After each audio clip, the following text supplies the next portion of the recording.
to determine its effectiveness and to make the necessary changes to ensure optimal implementation. The first project I would update on is Project FLY, Fostering Level-Headed Youth. This is a one-year CVQ program implemented at the community level. And we have just enrolled 79 trainees into the program, 44 trainees from the Bellevue community in St. David, and 35 from the Montreach community in St. Patrick. They are currently undergoing the life skills component of the program. 65 trainees, that is 35 from Willis and 30 from Carriacou, are near to complete their training under the FLY program.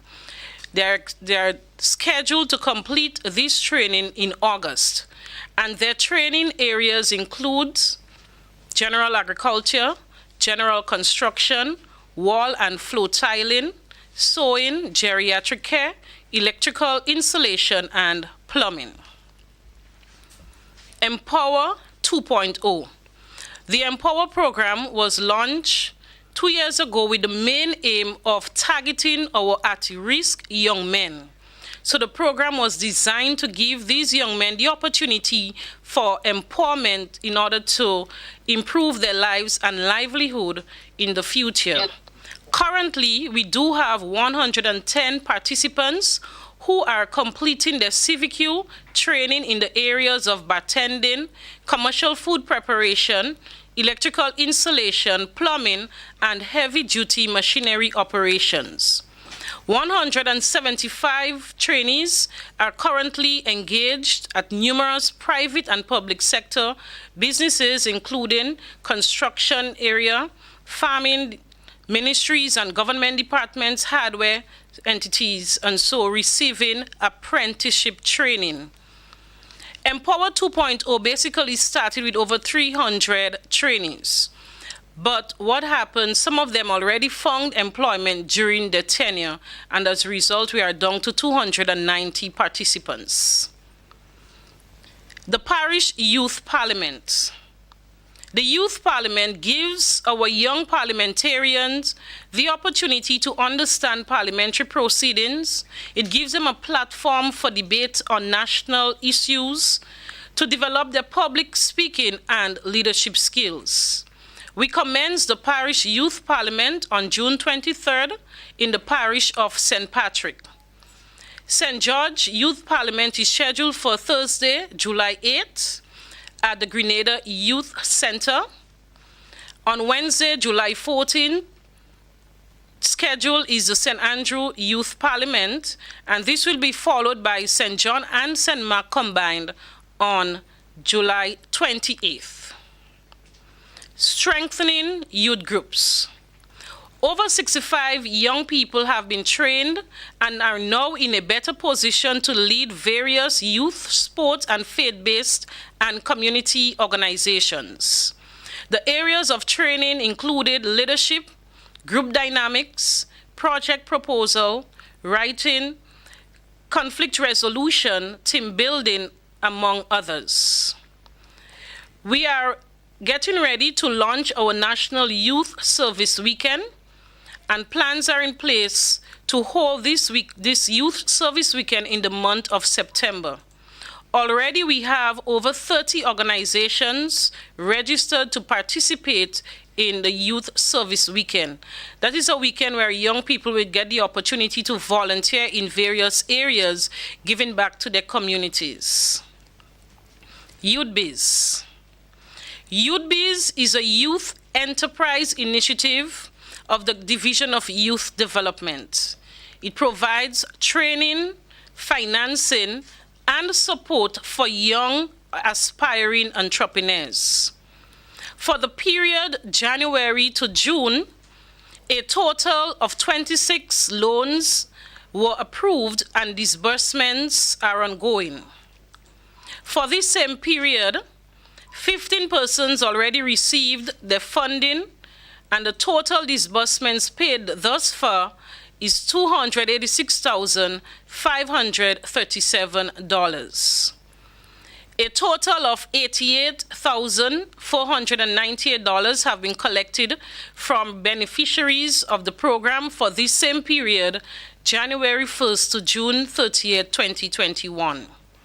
We have already received 3 loans that have matured, and payment was completed in full from our entrepreneurs at a total of $39,000.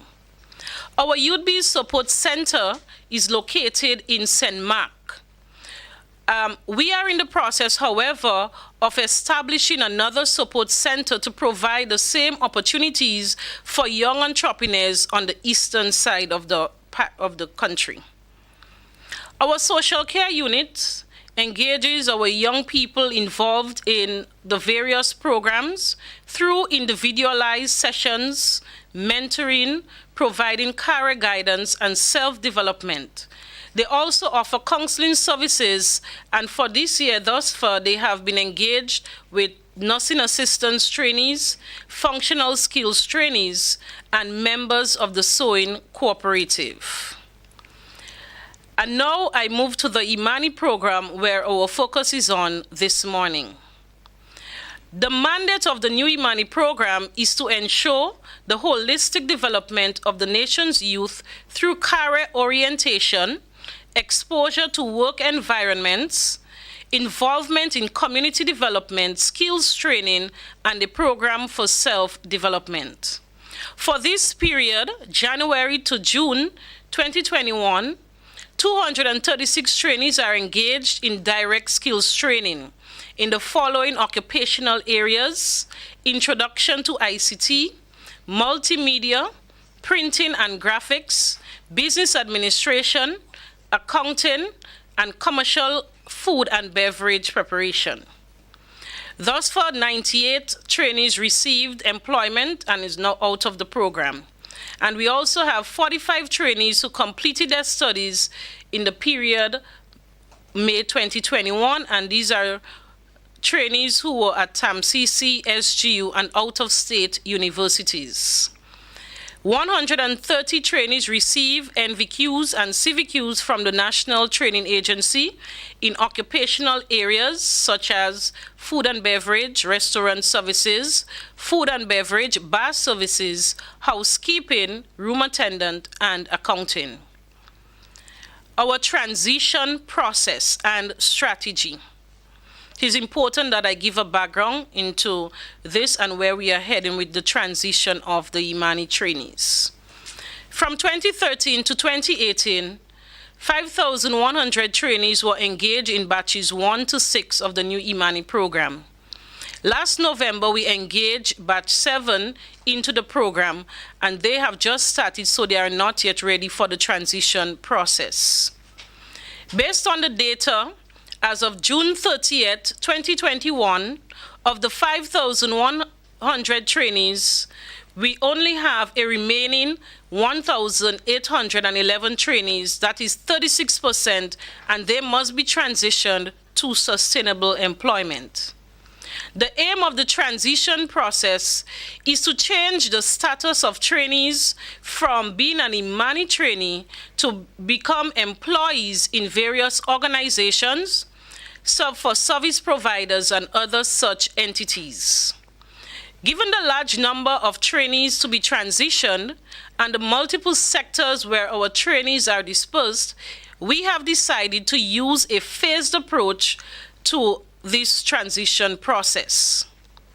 The implementation of the transition strategy includes the ongoing process of hiring by private sector businesses, public sector, and NGOs. Procurement of services in areas of the public sector, and this will be done through individual service contracts where possible, or through service providers. The operationalization of the garment production cooperative and the entrepreneurship through Youth Biz, giving the trainees the opportunity to set up their own businesses. Thus far, on July 1st, 287 trainees were transitioned, and they include 138 who are assigned to the Ministry of Health in areas including maids, dietary aides, and clerks, and another 149 trainees that were assigned to the Ministry of Social Development as geriatric and roving caregivers. These trainees were hired by Grencase, and the government has procured the services from Grencase through a contract for service. Another 25 trainees were formed into a cooperative already registered with the Department of Cooperatives as Spice Fashion and Design Cooperative Society Limited. They will operate a garment production factory with the aim of producing school uniforms. The cooperative will be located at the Pearls Community Center, and this center was recently refurbished. Trainees were relocated to the factory from July 1st, 2021, and currently machines are being assembled. Minor finishings are done to the building in preparation for the launch scheduled for this month. By the end of August, trainees under the Ministry of Education will be transitioned, and thereafter other ministries. And these are the updates from the Division of Youth on all the programs and projects that see the engagement of our young people. Thank you very much. Thank you, Honourable Minister. We turn over now to PS Kim Frederick, who has responsibility for national security, youth development and home affairs. Good morning, PS.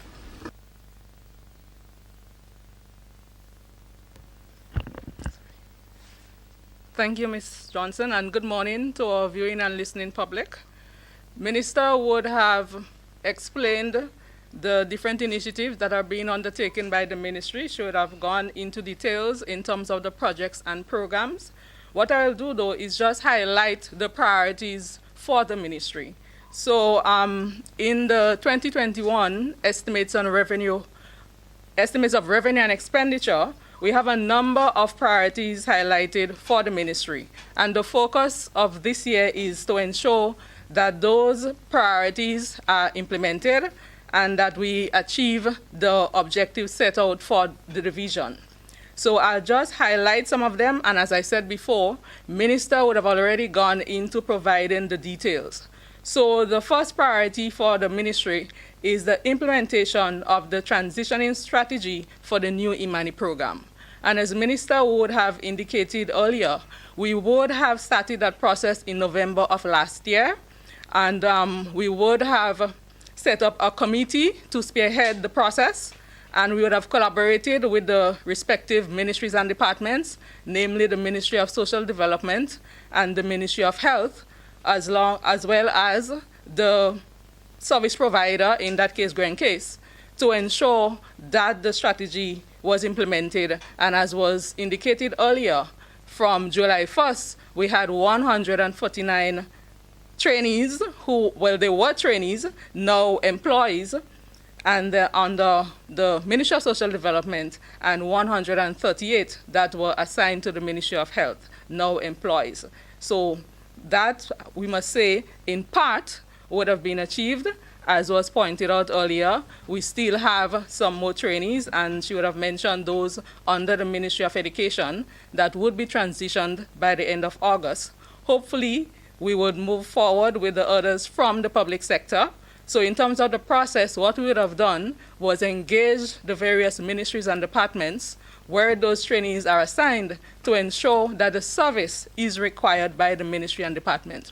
At the end of the day, the process is not just to automatically hire persons, and as was pointed out before, it would be outsourced. So it's not a situation where they would be employees of government, but at the end of the day is to ensure that the function that the trainees are carrying out are required by the ministries and departments, and the services would be procured by the government. So we will continue the process to ensure that by the end of this year, all of the trainees are transitioned. The second priority of the ministry is the implementation of the second cohort and recruitment of the third cohort of the Empower project. Minister would have indicated that we now have the cohort which would finish in August. And then, of course, we'd have to move into recruiting the next batch of trainees. So I will not go into that because Minister would have provided the details, and we can provide further details as to what they are doing in terms of their apprenticeship and so forth. That can be provided thereafter. But just to say that we are now finishing the implementation of the second cohort, and thereafter we'll move into the next cohort. The youth rehabilitation program, again, that's another priority of the ministry. And I must say that we have 14 priorities of the ministry, and it would be a challenge to go into each and every one. So I'm just highlighting some of the areas, not necessarily in terms of importance. So it doesn't mean that in order of importance I'm highlighting them, but just to say what the ministry is doing. So in terms of the youth rehabilitation program, Minister mentioned about the FLY project. So that is one of the initiatives, and our minister would have mentioned that where they are in Montreach and in Bellevue St. David's. So again, she would have provided the details. So I'm just highlighting those in terms of the priority of the ministry. We have the training in small business management, staff development, and expansion of the Youth Biz project. I don't recall if Minister would have gone into that one, but in terms of the expansion of the Youth Biz Hub in St. David's, so we would have started that process. We would have engaged the community to ensure that we have a hub in St. David's. One is currently in St. Mark. And I must say that the support of the community, they're on board, they're fully supportive, and they're really ready for us to implement that hub in St. David's because they see the benefits of having that hub in that parish. So we already would have started the process, as I said. We would have engaged the Ministry of Infrastructure Development to ensure that they look at the building to see what has to be done to ensure that we can have the hub there. And we are at the stage now where we have to engage the contractors so that we can start, the construction work, if I must say so, because we have already did the design, that was done already, and the scope of works and so would have been done. So it's a matter of engaging the contractors so that we can take it to the next level of starting the work on the building and have it ready for the hub.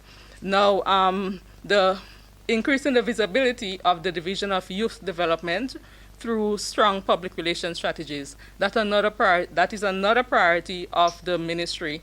And I know our PR unit, spearheaded by Ms. Peters, have been doing a lot in terms of information that they're putting out there. So I'm sure the media, I don't have to go into details because you are seeing her work. And so I don't have to go into that details. But that is one of the things that is focused for the ministry. Because at the end of the day, we do a lot. And in the absence of having this post-cabinet briefing, it is difficult for persons to know what is happening. So that is how you can know what the ministry is doing, by having the PR unit putting the information out there. And I have to commend the team because it's not a lot of staff and they don't really have much equipment and there's a lot that they need, but they're doing their best to ensure that there is visibility and that you are aware as to what the division is doing out there. Another priority of the division is the operationalization of the garment manufacturing factory. Minister would have gone into details about that as well, and the fact that that will be launched sometime this month. So I will not go into that detail. And there are a lot of other priorities of the ministry. As I said, it's 14 of them, so I just highlighted some of them so you can have an appreciation as to what is happening with the division. I must say, though, that at the end of the day, when you think of what the ministry, well, not the division, if I may say so, the Division of Youth Development has to do, the staff is critical to ensure that that happens. And the work has to be done. And I must say that the staff, they're dedicated because I've joined the division. Well, I should say I took up the portfolio of the division from October, and from being there, I must say that we have dedicated staff. And but they need the support, and this is where I'm just providing guidance with their support. At the end of the day, it's teamwork. But then again, what we have to ensure is that we have the right structure to ensure that the work is done. And one of the things that we have been doing is reviewing the corporate plan. So what we have done is review the mission of the division, review the vision of the mission, and look at the priorities and look at the structure to ensure that the structure is fit for purpose. Because at the end of the day, you may have persons, but are they, is it the right fit? Is the reporting lines appropriate? And you also have to ensure that the staff, they're on board. So it's not a situation where you have the PS and maybe one or two persons coming together and coming up with a structure, but trying to get the staff on board so that there is buy-in. So in the initial stage, what we would have done is involve the management team. So we have not extended yet to the rest of the staff, but we've started the process with the management team, and then, we will continue the process to ensure that we have a structure that everyone is comfortable with. Starting with the management team, we have the buy-in, and then it will be rolled out so that the other members of staff know how they contribute towards the whole process. Because at the end of the day, everyone makes a contribution. It doesn't matter what position that they hold, and for them to understand how we can implement all of the priorities that we have for this year, they need to understand the role within the ministry and therefore need to see how they fit within the organizational structure. So we will continue that process to ensure that it is finalized and that everyone is aware as to what the contribution will be in terms of that process. Also, we know that we have persons who sometimes they are within government, but they do not have any instruments of appointment, and that is one of the things that I would have met, where persons, either their tenure would have ended and they needed to have instruments, and therefore what we would have done is to engage the cabinet, of course, because we know through the Department of Public Administration to the cabinet to get the instrument for those persons. So we have 75 persons. We would have received approval to have instruments for 75 persons within the division. I think that is something that in terms of what would I say, an achievement, we can consider it an achievement, yes, because at the end of the day, we are transitioning the trainees, and then persons will say, okay, fine, well, you're doing the transitioning for the trainees, but what's about me as a member of staff? I need to have something. It may not be the sort of tenure that they want in terms of having a permanent placement, being on the permanent establishment, because we know the thrust of government. But at the end of the day, it is always good to have some form of instrument so that you have something to show. It's work in progress. Yeah, so persons, I must say, would not be fully satisfied, and we'll always have that.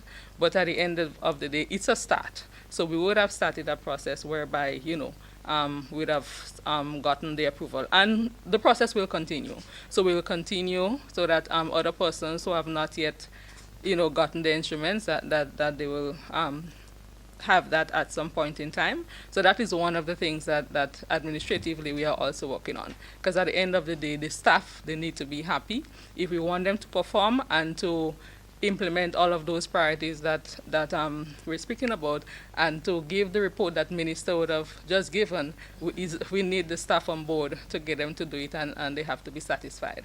So I will just end here in terms of some of the things that we are doing to ensure that we implement the priorities as outlined in the budget. Thank you very much. Thank you, PS. Colleagues, you've heard from the Honourable Minister as well as PS Kim Frederick. I think GBN is ready. Good morning, GBN. Good morning. Go right ahead. My first question to you, Minister, or PS, anyone can answer. I'm asking about the HOPE organization. I know in 2016, 2017, there was some trainees who was put into HOPE. Is HOPE still running? And are these trainees who were under this program, under HOPE, that are in the public sector, would they also be transitioning, or would they still be under the HOPE program if it's still operational? Also, could you clarify something as it relates to the trainees in the public sector?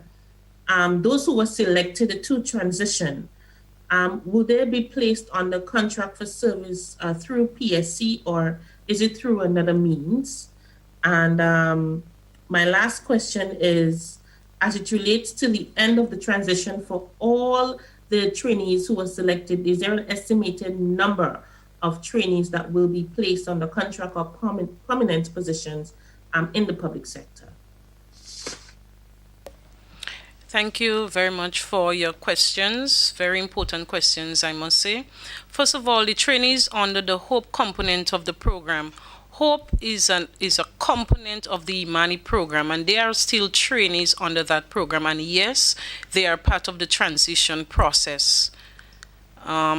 So what the second question, as it relates to, what was the second question? Okay. I already mentioned the different strategies that will be used for engagement of these trainees. Some of them will be hired by the public service through individual service contracts or through a service provider. Also, we have an ongoing process of hiring by the private sector or by NGOs and so forth. We would also have some of the trainees transitioning into the garment production cooperative, and some of them will move into small businesses. So as it relates to the number of trainees who will be engaged under the contractual aspect of the program, it would be difficult to give a number right now because of the dimensions that will be used in transitioning these trainees. There was another question? Should I cover that? Arena, I think the Minister covered your questions. Do you have any other?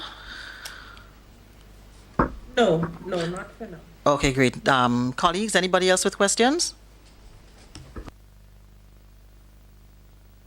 Minister, I have a question from social media. In terms of the cooperatives, the 25 to be formed for the garment factory, can you just explain a bit more as to how the process, because they will be making uniforms, you mentioned. Would there be orders from schools, members of the public? How would that be done?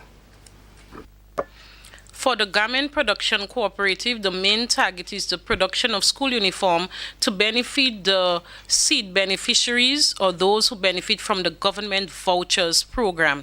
So that is the main target. We have already partnered with the Prime Minister's ministry to ensure that we can capitalize on this market to ensure that the cooperative will remain sustainable. There would also be the situation where we can have walk-ins. People can come in and order their uniforms as well, because the trainees, they have their CVQs in sewing and fashion designing and they are well qualified to produce uniforms. While we focus on uniforms, it will not be the only the only aspect of the production process. They will be looking at other aspects as well. So while we focus on school uniform, they will be expanding later on to provide uniforms for other departments or divisions within government or the general public as well. And another question from social media. In terms of all the programs that you and the PS have both outlined, how would you say, if you have to encapsulate it, how would you say that these programs are helping to make a difference in the lives of young people and helping to keep some of the more vulnerable people in disadvantaged communities off the streets? With all of our programs, we do face challenges. However, I must say that we are quite satisfied with the impact these programs have on our young people. If you look at a young person who does not have an opportunity to be engaged, it means that they might be involved in something that we would not like to see happening.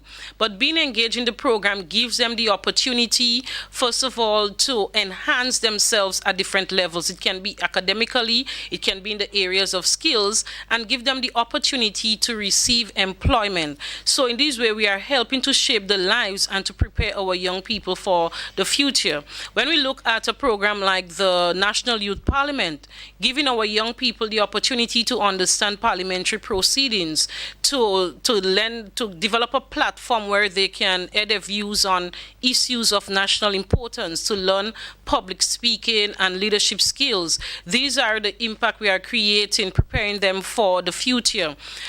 We speak about the Empower program. Our young men who have been on the blocks for a period of time. Some of them have been in conflict with the law, and these programs are really helping to change their lives, change their mindset, empower them, and give them the opportunity to a more sustainable future. Thank you. Linda Straker, good morning. Linda, good morning. Are you there?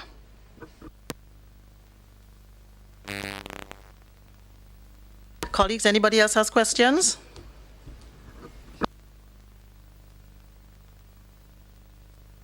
If I may add something to what Minister would have said, because Minister would have spoken about the initiatives in terms of the project, but we have to understand as well that the program, there is also a scholarship component as well to the program. And we have a number of persons who do receive scholarship and who go on and have degrees and so forth and come back and make the contribution. So we have to look at that aspect as well. So it's all about their professional development as well. So it's not just where they have the skill and then they can go out there and be employed with the private sector and so, but they can also go out there and have a degree and so forth. Thank you, PS. Can we talk a bit about the long-term sustainability of the garment production? The Garment Production Cooperative, we expect it to be a very sustainable project. It would be a business operation, you know, the formation of cooperatives and how cooperatives are operated. We do have different types of cooperatives that have been operating successful in Grenada, and our assessment determined that these two will also be successful and sustainable. In the first year of the program, we are looking to provide hands-on support to the cooperative division. Thereafter, we believe that the cooperative factory, the garment production factory, will be able to stand on its own because of the target that we have chosen.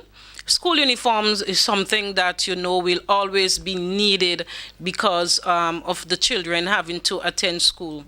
We'd always have people who are unable to provide for themselves. So that is where we have the programs, the safety net programs to assist, and government lending the hand there. So we are partnering with government to ensure that this cooperative is sustainable and will be successful in the long run. So we believe that this is a step in the right direction, giving the trainees the opportunity to set up their own cooperatives. We believe that this is a way forward in terms of transitioning them.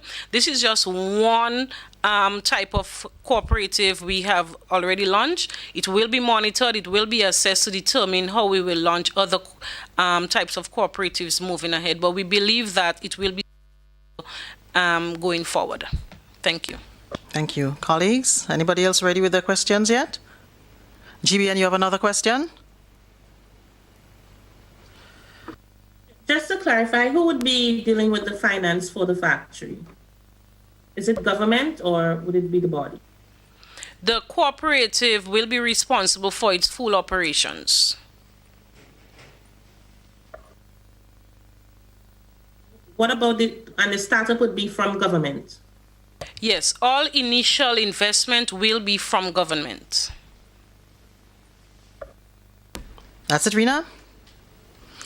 Minister, let me ask, for the transition for the Imanis, for those going over into the other sectors, would there be, like, periodically, let's say every quarter, a report that they're supposed to give to you, seeing that these people would have come from a government setting, first of all, just so that you know how the young people are performing and whether their behavior and everything is up to the standards that you expect from the training they would have received? Definitely. In cases, for example, where we are procuring the services, government will have to ensure that the service providers are really performing in order to have their contracts renewed. And as a result, that is where we will have the reports on how these service providers are performing in terms of the trainees and the services that they are providing within the departments of government and so forth. So definitely we will be ensuring, it is our responsibility to ensure that wherever our young people are placed, that we have oversight on them. Thank you. Thank Thank you. So we have another question, Minister. ACE project that was launched in Moncton. Talk to us a bit about that. Thanks. The ACE project is another project that falls under the Youth Rehabilitation Program. This project was funded by the Caribbean Development Bank, and the Division of Youth Development partnered with the Ministry of Social Development to implement this project. It was implemented in the community of Moncton. The participants have completed most of the aspects of the program.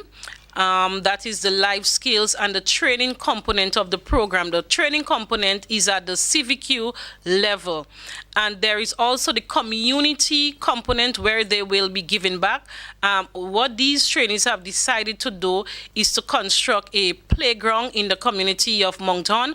The details are being currently finalized, and that would bring the ACE component of the Youth Rehabilitation Program to an end for this group of trainees. Thank you. Thank you.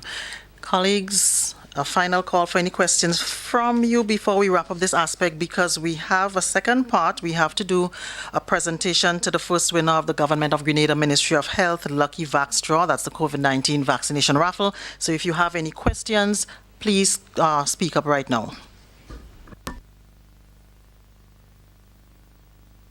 All right, so seems as though everybody has understood everything you all have said. So, P.S. Frederick, I will start with you. Any final words that you may have to say, and then I'll give the Honourable Minister the final words. Let me just thank you for the opportunity to share what the Division of Youth Development is doing. We will continue to do what we have to do to ensure that we implement all of the initiatives that are planned for the division so that we can achieve the outcomes as outlined in the budget. So we'll just continue to work as a team. At the end of the day is teamwork, guided by our minister, and we'll work together to ensure that it happens. Thank you. Thank you, P.S. Minister, final words? Thank you, Leslie Ann, and thank you to our viewers and listeners who tuned in this morning to receive the updates from the Division of Youth Development. Our division continues to impact the lives of our young people positively, and we are committed to this process. As a government, we invest heavily in the youth of our nation because we understand the importance of preparing them suitably so that they can take up all the opportunities that may present themselves when they come, and also to ensure that, you know, they can be ready to take up the leadership of this country, or the future entrepreneurs, future workforce. Our young people, generally, as we say, they are the future. And as government, it is our responsibility. So all these programs and projects that we have just presented there, these are the ways in which we believe we can prepare them suitably. I just want to encourage our young people as well that whatever you do, do it with commitment, do it with passion, and remain positive. There are several challenges out there. We have the challenges of the COVID-19 pandemic, and we believe that vaccination is the way out if we wish to get back to our normal lives. I do encourage our young people to take up the opportunities. You have to ensure that you do your part in protecting yourself, protecting those around you, and vaccination is part of that protection. So again, it was an opportunity. We were happy for this opportunity to update our nation on the Division of Youth Development. Thank you. Thank you, Honourable Minister Kate Lewis, Minister with responsibility for youth development in the Prime Minister's Ministry, as well as P.S. Kim Frederick, who is responsible for national security, youth development and home affairs. And of course, colleagues, you've heard all that they've had to say this morning about the transition strategy for the Imani program and other important programs under the ministry. So as I mentioned a few moments ago, we do have another aspect of the post-cabinet press briefing. That is the presentation of a check to Ms. Sandra Booker, the first winner of the Government of Grenada Ministry of Health Lucky Vax Draw COVID-19 vaccination program. So stay with us. We'll be back in a few minutes.